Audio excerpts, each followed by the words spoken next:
Assalamualaikum warahmatullahi wabarakatuh. Bertemu lagi dengan Apoteker Lita dalam program Kakak TV Dilan Digital Learning. Untuk hari ini, pada mata pelajaran dasar-dasar kefarmasian, kita akan membahas mengenai pengenalan alat-alat farmasi. Tapi sebelum kita mulai belajar, yuk kita berdoa dulu.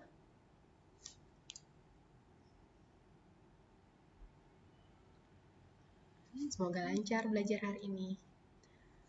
Pada hari ini, Ibu akan menjelaskan mengenai peralatan di lab farmasi.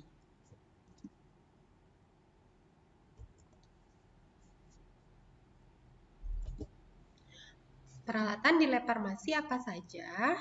Tapi sebelum kita masuk ke pembahasan apa saja alat-alat yang ada di lab farmasi, kita harus tahu pengertian laboratorium resep atau laboratorium farmasi.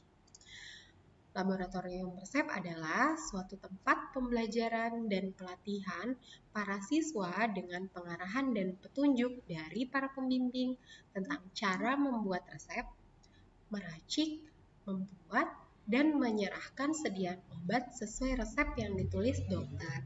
Di sini kita menyiapkan ya, dan juga meracik, serta kita akan belajar mengenai penyerahan sediaan obat sesuai resep yang tentunya ditulis oleh dokter. Apa saja sih peralatannya? Yang pertama tentu saja adalah timbangan. Timbangan, ada timbangan yang analitik, ada juga timbangan gram derajat, dua lengan. Nah, di sini di gambar ini adalah timbangan dua lengan. Yang di dalam kotak berwarna putih ini adalah timbangan miligram, dan yang tanpa kotak ini adalah timbangan gram. Macam-macam anak timbangannya apa saja? Ada anak timbangan gram dan ada anak timbangan miligram. Bedanya dari bentuknya ya. Kalau yang miligram ini bentuknya seperti lempengan-lempengan tipis seperti itu. Bobotnya ada berapa saja? Bobotnya ada 100 mg, 200 mg, 500 mg, ada yang 50 mg ya untuk yang tabel ini. Lalu untuk yang timbangan gram, nah ada 1, 2, 2, 5, 10, 10, 20. Dan ada yang besar juga. Selanjutnya ada beker gelas atau gelas kimia.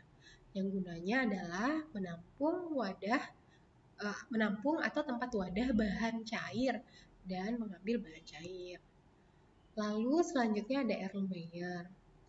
Erlenmeyer gunanya apa? Tempat mencampurkan atau tempat melarutkan bahan padat dengan suatu pelarut.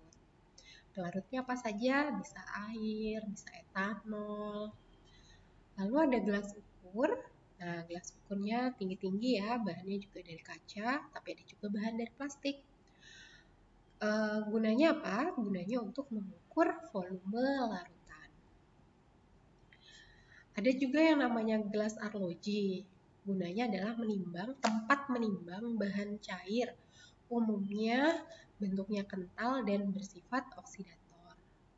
Lalu ada corong gelas. Corong gelas di sini gunanya adalah untuk sebagai perantara memasukkan cairan ke wadah yang akan digunakan untuk praktek. Wadahnya bisa botol ya, sebagai alat bantu dalam melakukan penyaringan.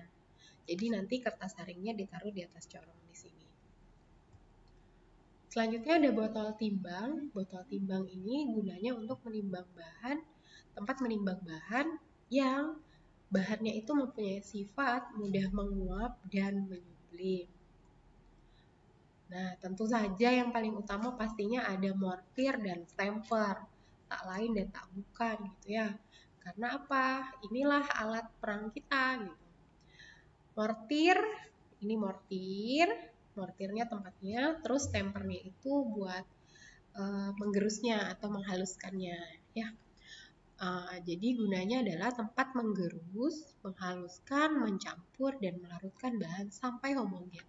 Sampai homogen itu berarti sampai tercampur merata. Selanjutnya ada pipet tetes. Pipet tetes digunakan untuk mengambil cairan dalam skala tetesan kecil. Ada juga batang pengaduk. Batang pengaduk gunanya adalah untuk mengaduk dan mencampur bahan dalam suatu cawan porselin, dalam beker atau bejana infus. Teman-teman pasti sering, anak-anak ibu pasti sering lihat ini ya, ini pinset. Mengambil benda dengan menjepit misalnya saat memindahkan anak timbangan miligram ke timbangannya atau ke piring timbangannya. Lalu ada sendok logam. Sendok logam ini digunakan untuk mengambil bahan padat. Ada juga sendok penyu atau sendok tanduk untuk mengambil bahan padatan, tablet, dan juga kapsul. Selanjutnya ada sendok porselin. Jadi bahannya bahan dari porselin ya. Gunanya mengambil bahan yang bersifat oksidator. Contohnya adalah kalium permanganat dan iodium. Lalu ada juga bahan-bahan yang beraroma kuat. Contohnya adalah kamfer dan mentol. Serta bahan-bahan yang sifatnya higroskopis. Contohnya adalah Ki dan NaI, kalium iodida dan natrium iodida. Serta bahan-bahan yang bersifat korosif. Lalu ada spatel logam. Spatel logam digunakan untuk mengambil bahan padat yang bentuknya setengah padat.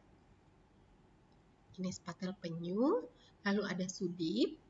Ya, sudip ini bisa kita buat sendiri sebenarnya. Kalau pengalaman sih pakai kertas ronsen yang bekas ya, lalu direndam dengan air sabun, lalu kita sikat sampai bersih, nanti jadinya seperti ini.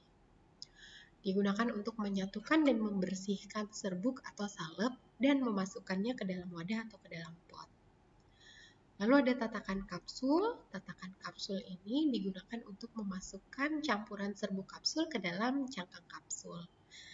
Ini biasanya untuk yang jumlahnya besar. Bisa juga sih jumlahnya kecil, tapi kalau jumlahnya kecil biasanya kita gunakan manual saja, dibagi sama rata di kertas perkamen, lalu kita masukkan ke dalam cangkang kapsul satu persatu. Ada juga water bath.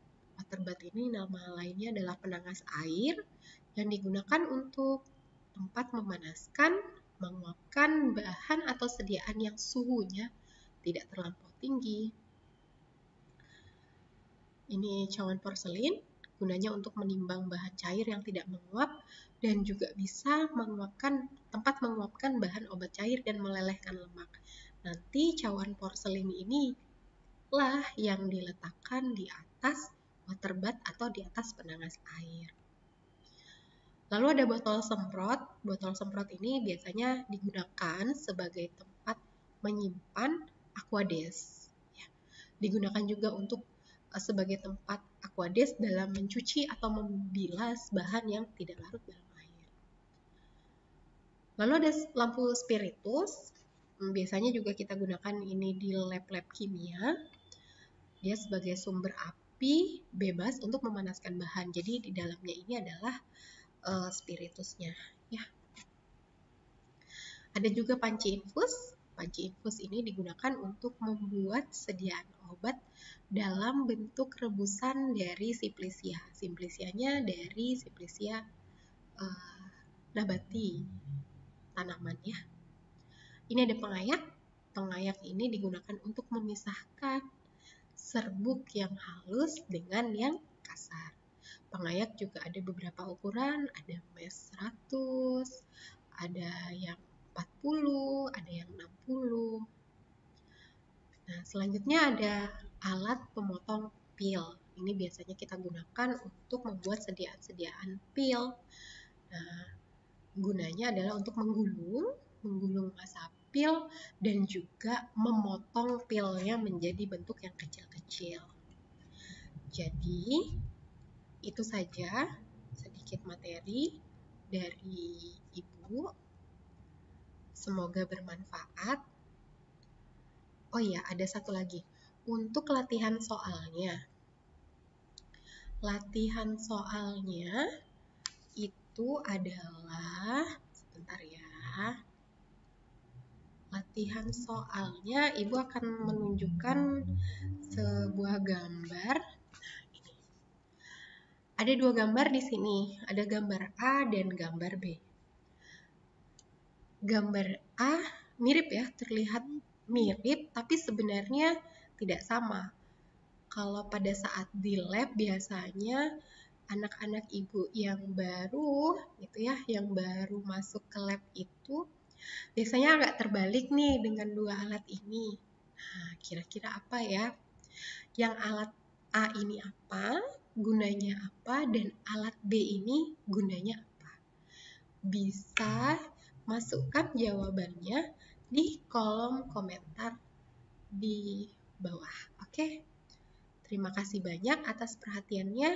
Maaf kalau ada salah kata. Semoga sehat semuanya dan semoga pandemi ini cepat berlalu. Terima kasih. Assalamualaikum warahmatullahi wabarakatuh.